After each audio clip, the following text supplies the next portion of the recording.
এবং ওদের আরেকটা যে উইং, যেটা একটু আগে আমি বললাম বাসিজ ফোর্স মূলত একটা ইরানের মিলিশিয়া ফোর্স, যেটাতে বিভিন্ন সূত্র হতে জানা যায় যে মোটামুটি 2,80,00,000 অ্যাক্টিভ পার্সোনাল রয়েছে এই বাসিজ ফোর্সে। সো ইরানের এই আইআরজিসি অথবা ইসলামিক রেভলিউশনারি গার্ড, এটা মোটামুটি স্থানকাল পাত্র ভেদে ওর নাম কিছুটা পরিবর্তন হয়। ফর এক্সাম্পল, ওয়েস্টার্ন ওয়ার্ল্ডে ইনক্লুডিং আমেরিকা, মানে হচ্ছে নর্থ আমেরিকা এবং ইউরোপিয়ান কন্টিনেন্টে এই আইআরজিসিকে বলা হয় ইরানিয়ান রেভলিউশনারি গার্ড, এবং পক্ষান্তরে ইরানে অ্যাক্রোনিমটা ইউজ করা হয় না। ইরানে এটাকে একটা শব্দেই ওরা এই আর্ম ফোর্সটাকে ওরা আইডেন্টিফাই করে, সেটা হচ্ছে হয় সেপা, এটা ওরা বলে, অথবা পাসদারান, গার্ডিয়ান।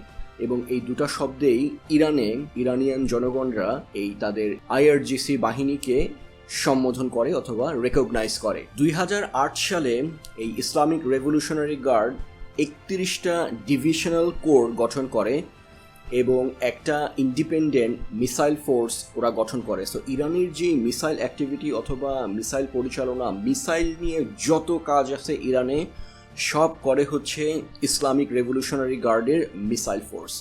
এবং যেটা বলছিলাম যে 2008 সালে ইসলামিক রেভলিউশনারি গার্ড 31টা ডিভিশনাল কোর করে, এবং আমরা হয়তো অনেকেই জানি অথবা অনেকেই জানি না যে ইরানে 30টা প্রভিন্স রয়েছে। সো প্রতিটা প্রভিন্সের জন্য একটা independent Islamic revolutionary guard corps মোতায়েন রয়েছে, এক্সেপ্ট ফর তেহরান প্রভিন্সের জন্য ওরা তথা ইসলামিক রেভলিউশনারি গার্ডের 2টা কোর মোতায়েন করা রয়েছে তেহরান প্রভিন্সের সুরক্ষা নিশ্চিত করবার জন্য। এবং ইরানের যে কনস্টিটিউশন, সেই কনস্টিটিউশনের 150 নম্বর আর্টিকেলে এটা পরিষ্কার করে বলা হয়েছে যে ইসলামিক রেভলিউশনারি গার্ড ইরানের আর্মির একটা অঙ্গ সংগঠন, অ্যাট দ্য সেম টাইম ইরানের আর্মি ইসলামিক রেভলিউশনারি গার্ডের একটা অঙ্গ সংগঠন, এবং তাদের যেই ডিউটি সেটা ডিফারেন্ট।